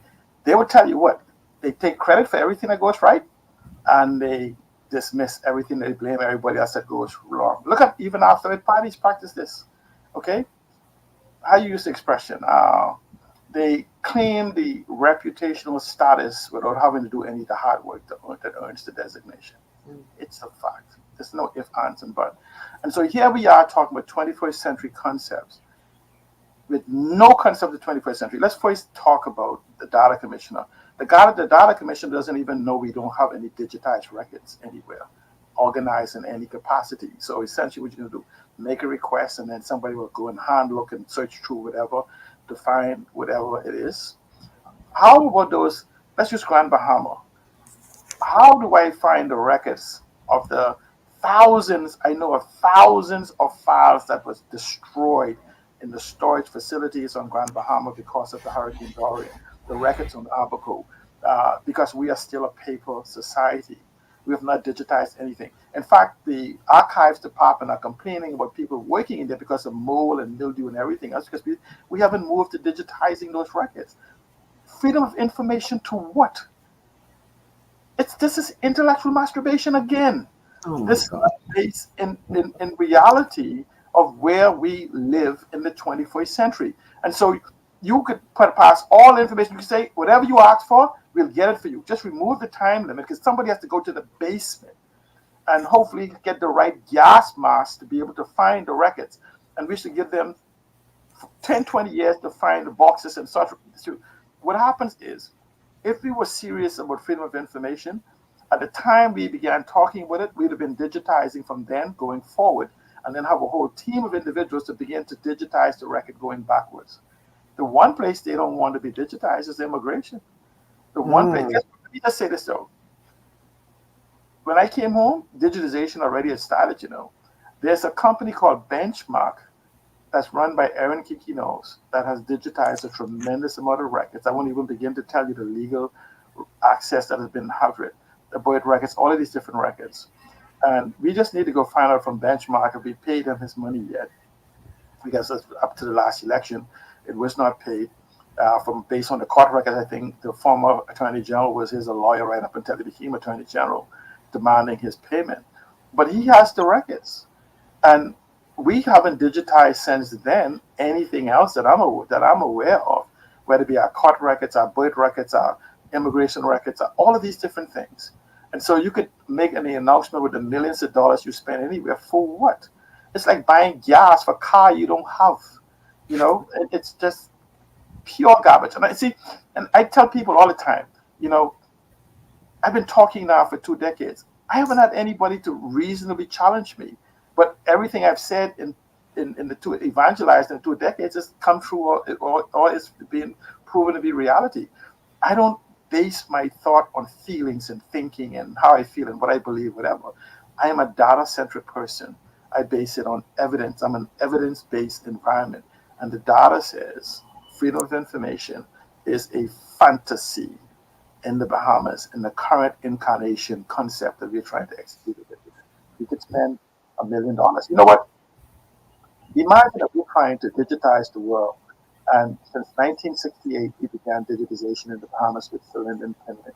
And I want you to call National Insurance or any government industry and tell them to send you a PDF document. Just tell them to send it to you. Okay. Well, speaking of national insurance, we did hear a bit more about no rate increase this year. Yeah, but again, semantics. You know why, right? On average, the people around in our region, in our developed country and development countries, their national insurance caps out at over $100,000. We're still taxing the poor people and raising the rate on the poor people because you simply say if C. Allen Johnson makes $100,000 a year, he only needs to pay national insurance on the first $30,000. So everybody under $30,000 is paying national insurance on 100% of what they make. Everybody else is big. $100,000 is only paying it on 30% of what they make. And so if national insurance want to really expand itself in the same way we talk about income tax, we must look at the whole picture of what national insurance is. Yes, I believe that we are too low, but it has to be balanced in the manner that we should be around 15% now. I think we're under 10. And so the problem is not the fact that we should be at 15 or 16% for national insurance alone, because national insurance is not a tax. It is a regime for retirement. I don't remember the exact definition. And national insurance is supposed to have a growth. But national insurance also supposed to be tied into your growth strategy for your economy. From your economic growth of the economy, you didn't hear the Prime Minister talk about that, right? What if we just get those 40,000 individuals we can't find? The 50,000 individuals jobs, wouldn't they just be contributing into the national insurance also? Did you hear them talk about inserting these 70,000, 40,000, 50,000 people into that regime? No, we didn't have that type of conversation. Did we talk about raising the ceiling to maybe $100,000 a year? We didn't have that type of conversation. So there's a lot of deficiencies, and so we're just moving, for lack of a better word, to tax more from less and see if that grows. That's not a growth regime. Another area of major concern that trickles into other areas like immigration is that of housing deficiencies. Here's what was presented to the House of Assembly as it relates to plans for the housing department. The Road Traffic Department is looking to rake in approximately $56 million in revenue this upcoming fiscal year, with the recurrent expenditure of $6.9 million. This according to Housing and Transport Minister JoBeth Colby Davis. To complement the strong fiscal outlook, Colby Davis says that the department is moving away from the manual inspection process to an automated system. Through testing of brakes, suspension and shock systems, wheel alignment, and light intensity. The inspection regime will not inconvenience or prohibit vehicles from being on the road. Rather, the process is a new process, will be designed to ensure that our vehicles are safe and they are roadworthy. The minister told the parliament by September a code of conduct for all public service drivers and franchise owners will be in place. Breach of the codes will result in the matter being heard by the tribunal. Madam Speaker, a new franchise inspection process will be instituted by May 2024 to ensure the appropriateness of all vehicles. An additional 40 supervisors will be employed at the road traffic offices throughout the Bahamas with the primary responsibility of enforcing the Road Traffic Act for all franchise holders and public service drivers. The mobile unit will be reconstituted in New Providence.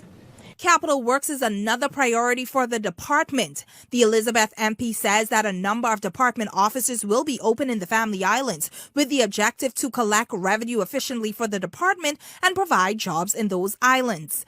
Plans for this budget period include the opening of a road traffic office in 8 Mile Rock, Grand Bahama by the end of August, and offices in the Orange Creek and New Bight, Cat Island by the end of October 2023. Offices in Mayaguana and Inagua should be ready by the end of December 2023. The Crooked Island office will provide mobile services to Auckland and Long Key and should also be ready by the end of December 2023.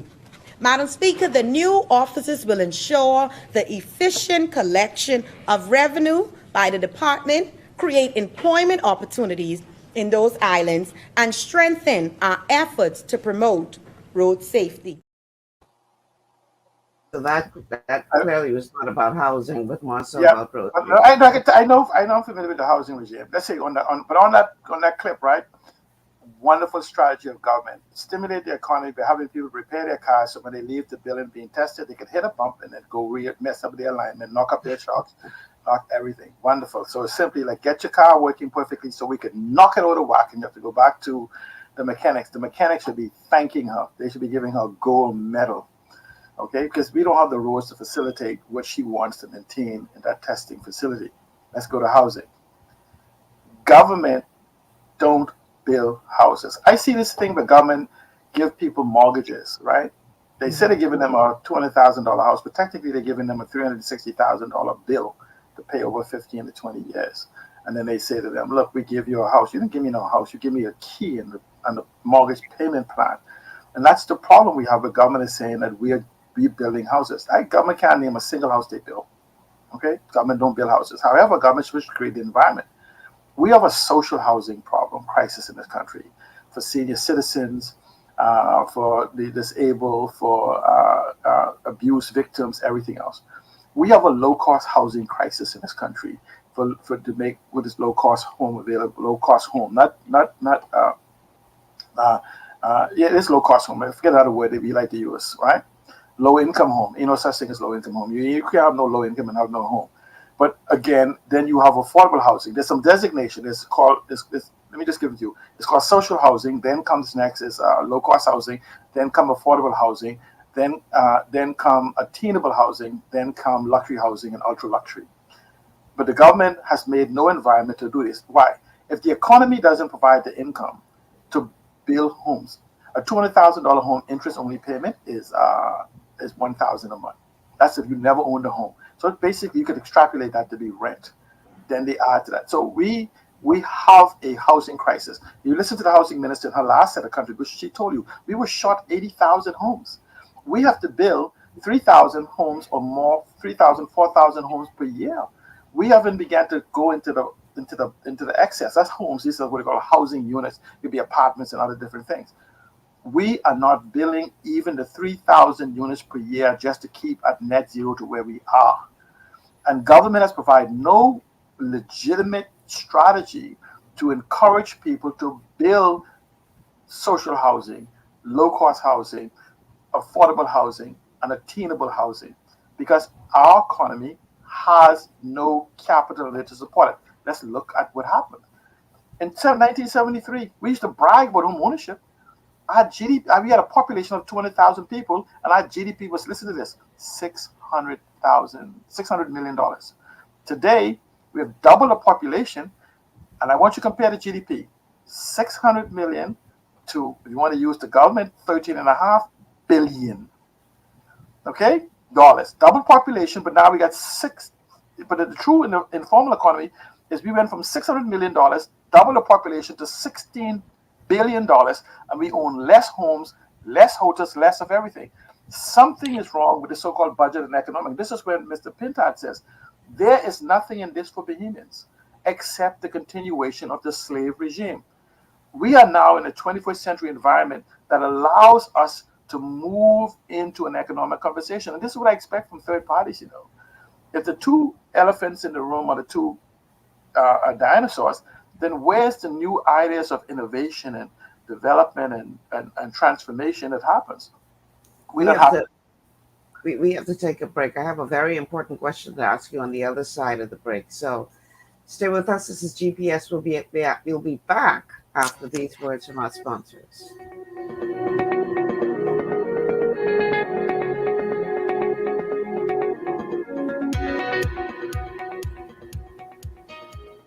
Global Paradigm Shift will return after this. Blood sugar levels play a key role in your appetite, weight gain, and overall health. When you have a blood sugar spike, you can feel confused, dizzy, and even have increased cravings. Eating carbohydrates, sugary or fatty foods, and not exercising can all cause blood sugar spikes. But now you have help in managing blood sugar levels. Sweeties by Longevity was designed to help support healthy blood sugar levels so you can power through your day. It's a synergistic blend of minerals, herbs, and nutrients that have been proven to support healthy blood sugar levels. Sweeties includes chromium, an essential trace mineral that's known for its contribution to healthy blood sugar levels and improved metabolism of carbohydrates, fats, and proteins. Cinnamon bark has been included for its naturally occurring antioxidants and support of a healthy heart. And we've even added gymnema. It's been used in Ayurveda for centuries to help promote healthy blood sugar. All the ingredients in Sweeties work together to give the best support available for blood sugar control. Sweeties, the blood sugar support supplement from Longevity that helps control cravings and manage blood sugar levels through your day. To learn more, contact your Longevity associate.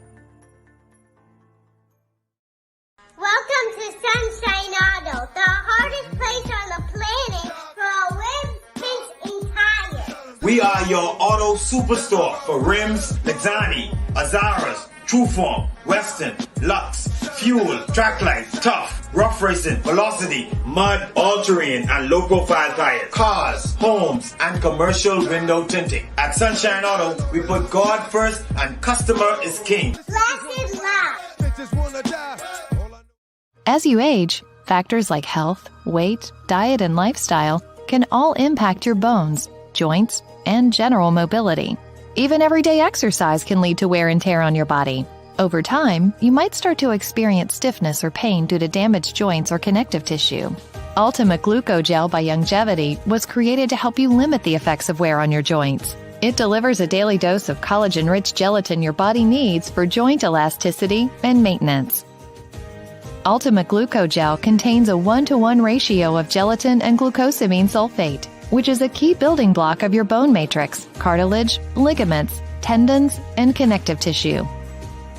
Gelatin's unique blend of amino acids not only help with muscle and joint health, but also has been shown to provide additional benefits for the brain, skin, and hair.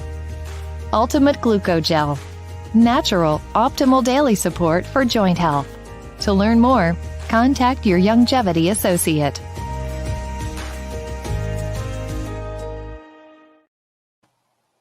Yo, 99.5. Welcome back to GPS, Global Paradigm Shift on Global 99.5 FM. My guest today is C. Alan Johnson. We're talking about the budget communication. Only 6 minutes left in the show. C. Alan, one of the reasons why former Prime Minister Hubert Minnis had to call an early election is, bluntly put, government ran out of money. He needed a new, Headwinds, we call it. He needed a new mandate, quick and fast, because they didn't have any more money. They were on the, we were on the edge of a cliff, and it was either call an early election, get a new mandate, or Michael Alkides gave a hint of this. Go back. Right. Remember the clip you paid? He gave a hint. Right. He said this is the most important budget of our lifetime. See, that's what I want to touch on in the last couple of minutes of the show, because it's not like that cliff hanging danger we faced disappeared on September 21 during election. So, are you satisfied that what we've been seeing and hearing is enough to get us off the edge of that cliff, or are we still hanging on by our fingernails? We were hanging maybe by 10 fingers, but we were over the cliff. We are now at one hand. And the point of that is this: you hear the government talk about digitization, digitalization, and digital transformation. Whenever the government refers to that, it is talking about the government itself. They've been trying that since 1968. We have not done it. But we need digitization, digitalization, and digital transformation of the economy. We need the economy to be digitized. We need the economy to adopt digitalization, and we need a culture and mindset of digital transformation. No one is speaking to that, at least not in the House of Assembly. And we need a rapid economic growth strategy like yesterday. Other than that, this will be Brave Davis's no. This will be his last budget he execute, but it won't be the last budget he prepare, because the next budget is going to find us lacking, because the global economy is still contracting, constricting, whatever it is, becoming smaller, or not smaller, but the global economy is growing, but localized economies are not growing as part of that integration. Only those who have adopted those digitization policies. So we'll become further behind as the world move into this, I said, the hyper-connected, hyper-digital environment. In artificial intelligence and data environment, all of these things will move rapidly. Banking and financial services we depend on. Fintech is now dominating it. Tourism and our old model of so-called people cruising by us will change. This is why the cruise ship like RCIs and others are trying to double down and squeeze as much money as possible directly from their people on their ships, because there's no other means of getting money. They are, in spite of these cruise ship companies, they are facing still billions of dollars in debt. A lot of them may not even survive. So they're looking for other streams of revenue. That's why it's important for them to get us on the street corners, prostitution type form of our economic model. And so we need a transformation of our economy, and we need leaders now more than ever that understand not just the how, because you got it from Google. Google has made, oh my goodness, in 20 years, Google has made so much exports in the Bahamas. But we don't need cooks, we need chefs. We need people that don't not only knows the how, not only knows the what to do, but the how to do it more than ever. And what we need to do is, for those of us, I know I'm going to begin the process myself, beginning on the budget on the first, find small groups of people who's willing to understand the new economy and embrace it. But I can't save the country by myself. Collectively, we have to make a demand on the government. This is why I'm going to watch. I want people to watch the Grand Bahama Port Authority government argument. You must understand what is happening and make sure they bring forth a vision which will force an economic development plan and a shift for our economy. There will be no economic recovery. There's only one savior for the Bahamas economy, and that is Freeport, Grand Bahama by extension. So, to minor noise in the marketplace, digitization of the Freeport economy, putting those things that Warren Miller spoke about and the Prime Minister has custody of by virtue of his global international platform. He's talking about these things. The Prime Minister, Minister of Finance, and Minister of Investments should be talking to people of getting them to docile here as the headquarters of this global warming climate change. We are not having that. Digitization of the economy, and that it has to happen or we're in trouble. Or, just say this, we'll most likely have a new Prime Minister in 2025. Wow. Out of time. Out of time. Thank you so much, C. Allen. Always very insightful input. I appreciate you. Thank you so much for. Thank you once again for the opportunity to break this down today. That's my time, folks. Tomorrow is Friday, open line show where we look at the week that was. Boy, we got plenty to talk about, eh? Lord have mercy. I mean, anyhow, let me just leave it right there. Please don't miss tomorrow's show. It's gonna be hot. We got lots to discuss. Until then, I'm Michelle Malcolm. Thank you so much for tuning in, everybody. And I'll see you guys tomorrow. Take care.